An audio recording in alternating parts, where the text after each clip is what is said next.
Mga kaibigan, handa na ba kayong makinig sa isang kwentong magpapakilabot sa inyong gabi? Sa video na ito, malalaman niyo ang tungkol sa isang sumpang larawan na nagdudulot ng bangungot sa sinumang makakita nito.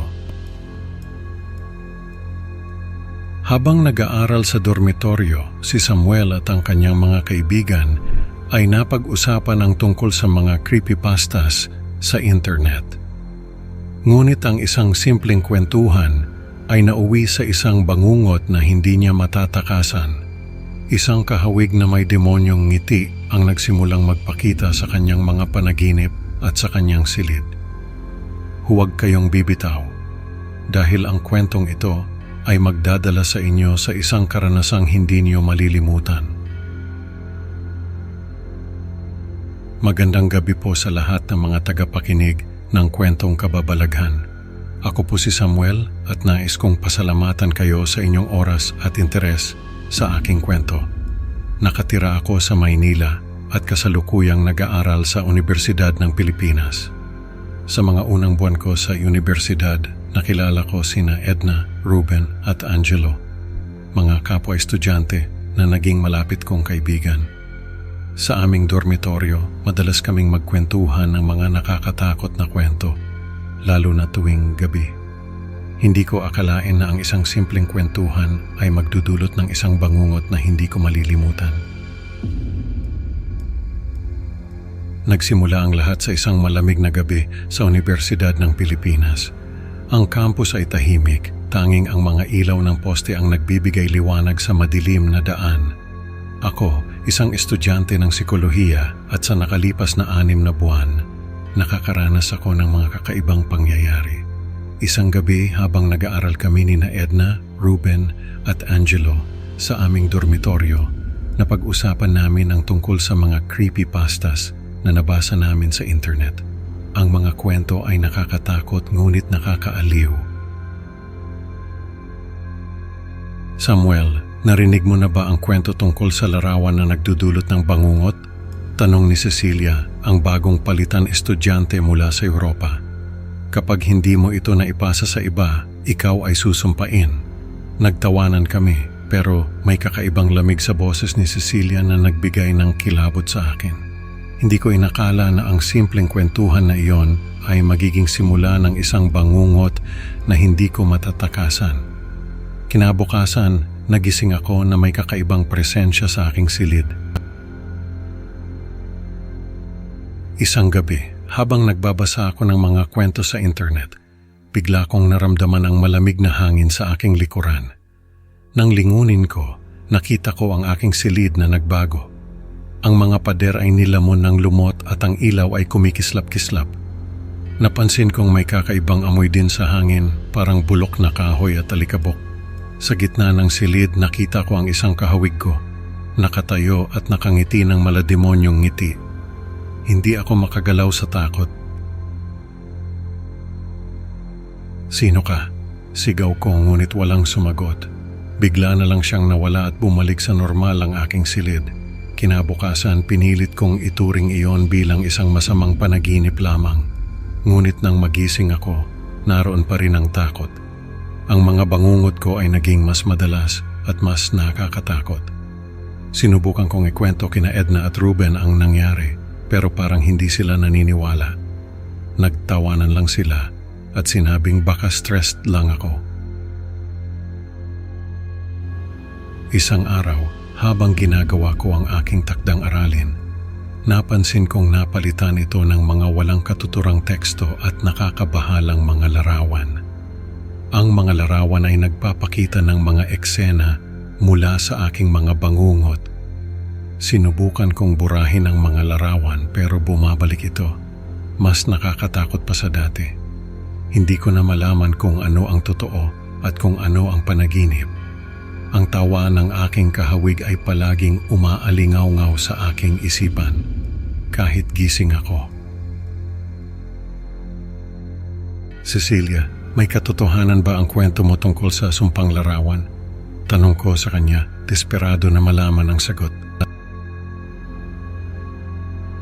"Samuel, hindi ko alam. Baka kailangan mong hanapin ang pinagmulan ng larawan," sagot niya. ngunit lalo itong nagdagdag ng misteryo. May takot sa kanyang mga mata na hindi ko maintindihan. Hindi ko na alam kung sino ang aking mapagkakatiwalaan. Ang mga bangungot ko ay nagiging mas totoo at mas nakakatakot.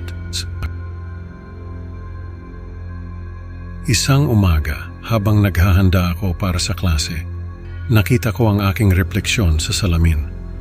Ang mukha ko ay baluktot, walang mata, at tumatawa ng malademonyong tawa. Sa takot, binasag ko ang salamin. Ang sakit na naramdaman ko ay totoo. Hindi na ito isang panaginip. "Ruben, tulungan mo ako," sigaw ko habang nanginginig sa takot.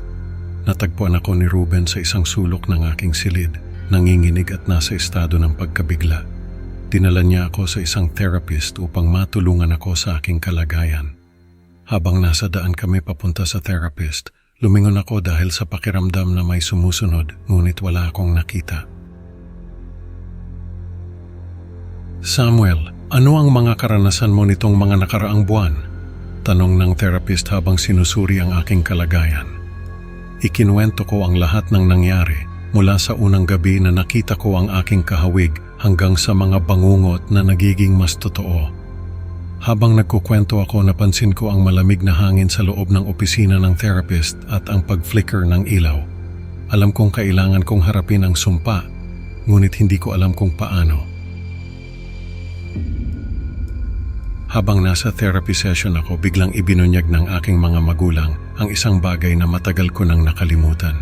"Samuel, noong bata ka pa, meron kang imahinaryong kaibigan na nagngangalang Timmy Tom," sabi ng aking ina. "Kamukha siya ng iyong kahawig."